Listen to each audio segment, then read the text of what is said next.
Зохиолч Сэрчингийн үүр цайх Сумын наадам өгүүлэг. Энэ жил чи манай наадам бас л баахан нарай болчих шиг боллоо. Сүүлийн хэдэн жил нар үзэхгүй нэ дээ. Өөр газрын аймаг улсын цолтой бөхчүүд хамаг байдгийг хамж түүгээд өөр газрын өл биес нэг юмыг сумын зам болгочих юм да. Гэж гунигтайхан хэлэх хичээлд үеэр дээшин хараад учиргүй баясан зэнгэх мэд алтан нарлуу ширтэж нүдэн гялбуулав. Ийм наадам үзснээс нүдэн ингээд цохолчихсон дээр гэж дотроо бухимджээ. Наадам эхлэхт өгчээ. Энэ тэндгүй гунан бух шиг халбилдсан биетэй бие хааг нь шугаар уралсан бигмээр хүчтэнхээ ихтэй аймаг улсын цолтонгууд найс цаашин холхиж хаяа өвгний хажуугаар өнгөрөхтөн мөрлөхн холгүй ойртоход хойшоон самбаачлан ухархвал муухай хараад явцгаана. Нутгийнх нь хүмүүс Тэмүүжин гэх энэ өвгнийг андахгүй. Олон жил засвал хийсэн нэгэн. Залуудаан бас чихэж барилдаж ноцолдож явсан болохоор бүхэн зовлонг сайн мэднэ. Тэр нэгэн жил шөвгийн дөрөвт үлдээд байхдаа айда манай нутгийн хэдэн залуус байсан бол хэнийг хайчихад биар тэнхээ ороод байгаа юмсан. Энэ хоёр бүх яхаран улс аймгийн цолтой байж манай суманд ирдэг юм гэж зэрвэс бодоод дэвэн дэвсээр улсын зан гэх борын өмнө эдэр залуу шонкор шиг эргэлдэн буужээ. Амлуулсан тэр. Нөгөө талд аймгийн арслан өөр нэгэн шуун цэжтэй шалахгүй биетэй барилдан муутай залуутай өрж харагдана. Анзаараад байхад яриа хөрөө хишээр байгаад дээш гаргаж ирж байгаа нь хэлд тул Тэмүүжингийн шар их хөдөлжээ. Энэ залуугийн хажууд түүний бие яг л эд ороон норж байгаа буур мэд сайхан харагдхаажээ. Засуулан Тэмүүжингийн малгайг аваад гуйн дээр нь алгадаж халуу юм биш дарээд барээд ав натхан гэд огцом чангаар хэлээд хоолойн сааралтав. Нутаг усандан шудраг бамсан гэгдэх энэ өвгөнч гэсэн яг Тэмүүжингийн адил шарн хөдөлсөн байлаа. Урдны 2 жил түүний дараа жилгээд дандаа л бүхэн өөр газар алдсан тул нутгийнх нь хүмүүс бараг бүхүсхэн болж морь энтергээд талбайгаар нэгдаржээ. Тэмүүжин анхудаа улсын зан хүнтэй барилдаж байгаа тул хойшоон үе ялэг ухрав. Тэр зүгээс их бяр тэнхээтэй хүний ааглуу өнөр хангална. Барайд авбал юу юугүй базаа тавих мэт их тэнхээ бярыг бишрэн байхдаа хэд тойрон эргэлдэв. Сэрвэнээс барих гээд нэг л болж өгөхгүй байх тул ухарсан түүнийг учиргүй илдэн хөөхөд зур гэнтхэн цөөн хідэн хүмүүс шуугилдаад явчихлаа. Нөгөө бөхч зог тулсан ажих үед нөгөө шуун цэжид эмзэгхэн харах уу аймгийн цолтой бүхийг хаячихаад малгай өмсөн туг тойрохоор бэлдэж байлаа. Ийм үзэгдэл хэвэн болсонд дахиж хүмүүс шуугилдсан ч үгүй. Харин засуулынх нь хажууд гүйж ирсэн нөгөө унсан бүхийн засуул 5 адуугаар тохирсон гинэ. Танд 3-1 гэж унших хэмээн Тэмүүжин хүн банж гэж бодсон шинжгүй хэжгээд гүйж одлоо. Сахирын яриг сонссон улсын зан хөмхийг нь зууж түүн рүү арслан бар мэт дайран хоёр шуун дээрээс нь барьж автал яг үүнийг хүлээж байсан Тэмүүжин самбаа гаргаж нэг шууган алдуулаад лавхан доош шургац суугаад чангаар орилон өмсөж орхилоо. Ингэн чиний санаагүй заан маань шанаагараа улаан тоосон дээр хутгалдаж босож ирээд шүү болов гэсэн барьтай Тэмүүжин рүү харжээ. Тэрхэн үед Тэмүүжинд гордлог тавьж байсан хүмүүс тэнгэр газар нураачих шиг шуугилдаад явчихлаа. Хүмүүс шуугилдахад талбайгаар нэг дарсан наадамчид юу болов гэсэн аятай төв талбай руу гүйлдэн ирцгээхэд Тэмүүжин тэнгэрийн өнгөтэй гандамл хөх зодогтойгон алдлан дэвээд шонгор шуу шиг дүүлсээр алтан суянбат далбаагаан хиймэртэй наргагүй тойрч явлаа. Дөөнийг буцаад суудалдан ирэхэд гараас нь нэг хүн атгаад авах шиг болов. Эргээд хартал нөгөө улсын зан чи бас өмсдөг хүн байсан юм уу? Миний ганц эмээдэг мэх таарад чамайг аз дайрлаа. Наадам дуусахаар нугсыг чинь тас савх юм хон гэж хөмхөг нь зун хэлээд босож оджээ. Ингээд özür төрөнд үлдсэн Тэмүүчин нөгөө шуун сэжтийг ганцхан докторч дунгуй хадуулаад дэвэн дэвсээр одсон билээ. Үүнээс хойш Тэмүүчин дахиад нэгж төрүүлж чадсангүй. Дандан 3-ын даваанд аймаг улсын цолтонд амлуулж унсаар дахин барилд хаанч болжээ. Нутгийнх нь ч хэдэн жил Тэмүүчин ярьж угаад тэгсгээд мартсан аж. Цаг хугацаач харавсан сум мэт одов. Энэ мэтийг эргэцүүлэн наадам бүрээр боддог бодлон нэгэнтээ өөртөө шивнэж хэлээд босоход ардны явсан залуучуудын нэг нь "Хөөе, хөгшин төгцөг минь чи холдооч. Наадамд барилдах хүчтнүүдийн зам тэглээд гай болоод байх юм" хэмээгт нь эргэж харвал өндөр горцгор боловч ямар ч хэлбэргүй нэгэн залуу шолбийсэн дээл өмсөж бүхий малгай өмсчихсөн шараарыг үнэртүүлэн зогсож байлаа.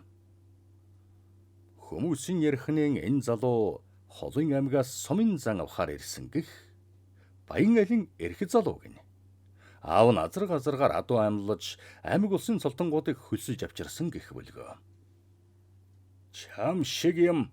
Манай сумын наадам төрүүлбэл ёстой бүхэн заяа хаях байлгүй дээ гэж уурсан олимхад нөгөө залуу хөмхөг нь 100 дөхөж ирээд чам шиг хөгшин төгцгийг мэднэ.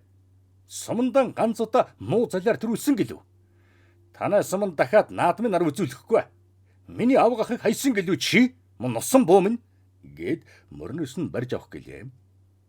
Хуучин бууны хугархаа гэсэндэн хальт болцсон Тэмүүчин шууг нь атгаад авахд нөгөө залуу өвдсөндөн муухад уурхтан цавруу нөшгөлөд авлаа. Энгин чинээ санаагүй өвгөн давсгаан даран доошон сув. Нутгийн залуу сажуунаас нь шивэр авир хээлдэгч өвгөн тусалсангүй. Яхрааран алдартай болохоор нь хогчин гэж бодоо биз дээ. Гэтэл гэнэтхэн нэг нам хавдар залуу гүйж гарч ирээд нөгөө өндөр залууг хойш нь хийстэл түлхчихээд та зүгээр өгөө ах минь гээд гараас нь татаж босголоо. Нөгөө залуу жижигхэн залууд хийстэл түлхүүлсэндээ ичсэн үү яасан чимээгүйхэн цаашаа яваад өглөө. Бөглүү харын хөө савар хочод бахлаа зогсож байхыг харсан Тэмүүжин өвгөн уурсаж та нар шиг хиймэргүй юмнуудаас болж нутгийн наадам нэгч үдсэнгүй. Надаас холдоод явж үз. Ямар барилдаж биднийг баясгах биш. Яхаараа та нар ийм хулчхар болчихдаг юм гэж бохимдов. Өвгнийг инхлэхэд бахлаа доошин харж хэсэг чимээгүй болоод нусаан татснаа хажуухан өвгөн рүү анхааралтай ширтээд намайг наадамд барилдуулах уу хаа? Намхан гэж тоохгүй болов гэж асуулаа. Тэмүүжин өвгөн гэнэтхэн нэг юм санаад иш чаавас гүч хамаа хэн тоож барилдуулах вэ? Ийм газрын бэтг шиг бүх гэж юу байдаг юм хэмээн өөртөөгөн адилхан өндөртэй тэр номо залууг дээрлэгсэн маягтай харлаа. Бахлайн шар хөдөлж байгаа болтой амьсгаан төрөгдөж хэд хэдэн удаа амаа нэгээд чимээгүй болов. Багхан шиг азаргыг дэлдэж аваад ганцхан докторч унгадгаараа алдартай бахлайг өвгөн мэдгч барилдааны ямар ч урд үгүй түүнийг голонгуй ширтэж хөөмэн манай сумын наадам шүү дээ. Хэнийгэн барилдуулхан бид нар мэддэг юм гэд наадмын асар руу алхаж оджээ. Тэмүүжин өвгөн цавиндан өшгөлүүлснээс болоод бие нэвгүрхэн гэрлүүгэн оджээ. Орон дээрэн хөвдөж байсан нэг мэдхэн ундчихсан байлаа. Гэтэл түүний 3 настай ачин гараас нь татаж сэрэв. Наадмаар ёр унтдаггүй түүнийг инхүү унтаад өгөхөд нь гэрийнхэн санаа зовоод хүүгэн харуулчаад талбай явчихсан дэрээжээ.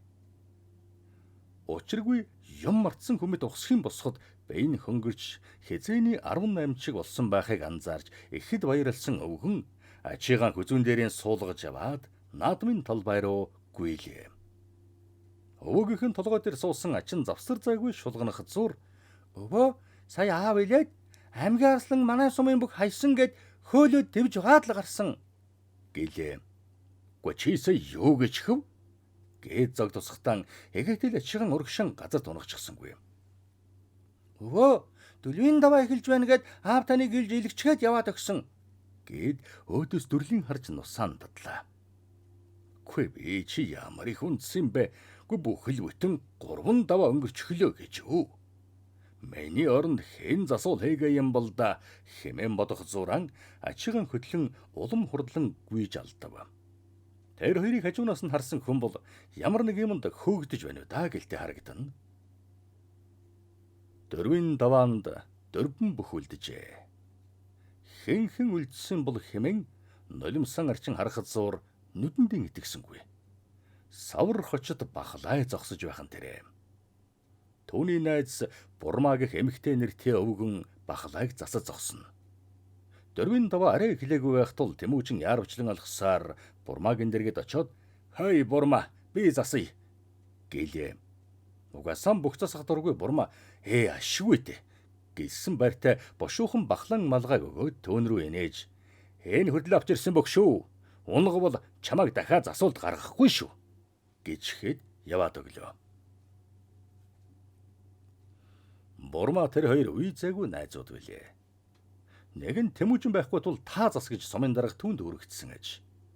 Сандарсандан болоод нөгөө бөхчүүдийг ч сайн харж амжаагүй Тэмүүжин тогтсхийн харвал түүнийг цогтөг горзгор залуу ясан гэдрэх шиг биеэн хаялан аавынхаа зодог шудгийг өмсчихөө юу даа гэлтэй хэлхийсэн өмсгөл дотор хээвнийг эхэмсхэн наргагүй ярвайн зогсож байлаа. Харин нөгөө хоёр бүхэн хоёулан улсын цолтой бүх байлаа. Нэг нь харалдаа гэх сүртэй нэртэй зан, нөгөөх нь баялаг гэх улсын харцаг ажээ. Төөний дэргэд хүүхэд шиг нь харагдах бахлаа ёор айсан шинжгүй, юмч бодсон байдалгүй Тэмүүжин рүү хараад нэмсэглэн зогсох ажээ. "Гурвын даваанд хэнийг хайсан ба?" гэхэд бахлаа инээгээд "Мэдгүй ахаа. Аймгаарслан гэсэн баха" гэд заахад харвал тэнгэр минь аймгийн хурцарслан удахгүй улсын цолонд хүрнэ гэж байсан шагаай зогсож байхан тэр. Арайч түүх давтагдана гэж байх уу гэж бодсон тэр бээр бахлаа руу хараад толгой сэгсэрч "Гүй чи тэгээд яаж хайсан юм?" гэхэд нь "Хазар дэлдэг шиг сервенээс нь барьж аваад докторсон чинь ханараад ирсэн. Тэгэхээр нь мордоод арчихсан" гэв. Бахлааг нүцгэн байхын өөр хараагүй Тэмүүжин бүр гайхаж хоцорчээ. Тэр цээжиндээ 2 бөмбөг наачсан мэт харагдах хагаад дээгүүр нь сураар торлоо татчихсан мэт суц ширмэсэн зангирчээ. Гэхдээ арай л жижиг юм да. Хэдий тийм ч гэсэн нөгөө хоёр хүчний дэргэд бухын дэргэд харагдах бяруу мэт ажээ. Тэр жилийн наадмыг сансан мэт наадамчин олон талбайд битүү шигжээ. Бөгч эхлэв. "За сайн барил дараач. Битгий өгчгсөн хулган мэд хөдөлж ядаад хэмээн хонгон дээр нэг сан алгадаад авахтан хад зогчих шиг болж гараан бушуухан татаж авлаа. Бахлан бөхс хад чулуу мэт чангажээ. Нааш цааш өсрөн дэвх аидах бахлааг хараад эвсэлгүйг нь гайхсан олон шоолон хөхрөлдөж талбайгаар дүүрэн энээдэм ханайдан болцгоолоо. "Өөрийн бөхийг шоолоод ямар ч удаггүй хүмүүсв" гэж бухимдсан Тэмүүжин чамайгүй бүхэн анхаарал сарниулаад гэж чанга хашгиран үзэгчдийн зүг муухай харлаа. Тэр жохом ийм л яхир нэгэн бэлээ. Бахлааг улсын зан амлсан байв. Харин нөгөө чөргөр бүх харцагтай тулж харагдана. Наадмын талбайн ойрхон огт таньж мэдэхгүй 2 азар гадуу эргэлдүүлж байгааг харсан хүмүүс "Одоо ч бүр улаан цагаан дангарчээ. Энэ 2 бүхэн адуу гэсэн биз арайч дээ" хэмээн наадам эхлэхээс л шивэр авир гэлцэх болсон билээ. Яг тэр жилийн шиг. Бахлааг хар зогссон Тэмүүжингийн зүрх амаар гарах шахаж өрж байгаа 2 бүхийг тойрон эргэлдэнэ. Зам бахлааг хальт барих шиг болонгууд нэг мэтгэд л ганцгараар нь дүүгүрдэж эхэллээ.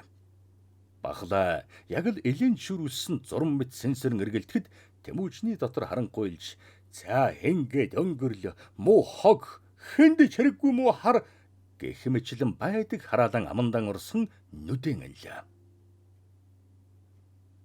Нэг мэдхнэн хүмүүс шуугилдаад явчихлаар нь унчхаж дээ гэж бодоод нүдэнэв. Гэтэл санаанд оромгүй юм болж заанаас бараг 10 метрийн зайд бахлаа дөрвөн мөч дээрэн тоосмо нарган бууж харагдав. Зориуд хол шидэж, тоостой хутгаж шившиг болгоё гэж бодсон зан араас нь ухсхийн очиж бариад авахад нь бахлаа хальт босгох шиг болоод нэг мэтгэд хар тавханаас нь өлгөөд босоод ирлээ. "Эр хүн!" хэмээн дуу алдагцуур цасаж шидсэн бахлааны дор зан тоостойгоо хутгалдан шороо манаруулав. Тэнгэр газар хөмөргшгөл болж хүмүүс шүүгэлдээд явчихлаа. Тэр хоёрын барилдаанаас болж төр завсарлаад байсан хоёр бүх барилдаан нь үргэлжлүүлэхэд найз нь газар тэрий хатахыг хараад яаж чадлагүй төрүүлгэх бүхэн газар савж хаад дэвж бай харцсахад нэг ч хүн алга ташсангүй. Төрүүлнэ гэж 3 газар гадуу тууж ирсэн шуун цээжид унана гэж авчхаад хайсан бүх рүү уурсан хашгирч хэлсэндээ байл да гэжээ. Нөгөөх нь муухай хараад даваагаан авахтан бөгсөн дээр нь хорстол алгадаад дэвж оджээ. Одоо давсан ч яалаа, хайсан ч яалаа гэж бодсон Тэмүүжин бахлааг тэрвэрж үнсээд "За хөөмөн, одоо өөрөө мэдээд барилд. Чи нутгийн нэрэн цэвэрлэж авлаа" гэжээ. Бахлаа тэнэгдэв юм шиг өгөн рүү инээж хараад "Аха, би ч одоо унах бах уу? Энэ мөх илүү их чадaltaа гэсэн" гэж хэлээд үзүр түрүүний бүхтээ барилдахаар ахаад л нөгөө хачин дэвэ шаваагаан хийсээр одов. Хүмүүс энэ удаа нэг ч шоолж нээсэнгүй, харин амьсгаа даран хүлээх ажээ. Харцаг энэ удаа болгоомжтой байгаа болтой аль болох хав дөрвөлжин золох гээд ухарч байхад харин бахлаа улсын цолтон аятай барьж авах гээд үе ухсхийн хөөхөжээ. Харцагын залиг мэдсэн Тэмүүжин ухсхийн очиж бахлааг барьж аван голлуулахдаа "Наадах чинь чамаас зүхтэж байгаад гэнт ухсхийн баглаж авах гээд байна. Болгоомжтой бай хөөмөн" гэд бөксөн дээр нь алгадаа тавилаа. Бахлаа харцагаа юу ч хэлсэнгүй толгойд өгчээ. Харцагын сонснаар болж нэг мэтгэд бахлааг баглаж тэрвэрэд авсан байлаа. Энэ удаа яг л бүргэдийн саварт базуулсан туулаа мэт болсон бахлаа огт хөдөлж чадахгүй болжээ. Харцаг хөөрхий хүүг хэдэнтэй элдвэлж нааш цааш угсчин татаж байгаад нэг мэтгэд нь мордоо дайрчглаа. Аргагүй хүчин мөхсдөж бахлаа хоошон тэрий хадлаа. Хормхон зур болсон барилдаанд юу болчихв гэсэн аятай босож ирсэн хоёр бүхийг харсан хүмүүс шуугилдаад явчихав. Бахлаа унжээ.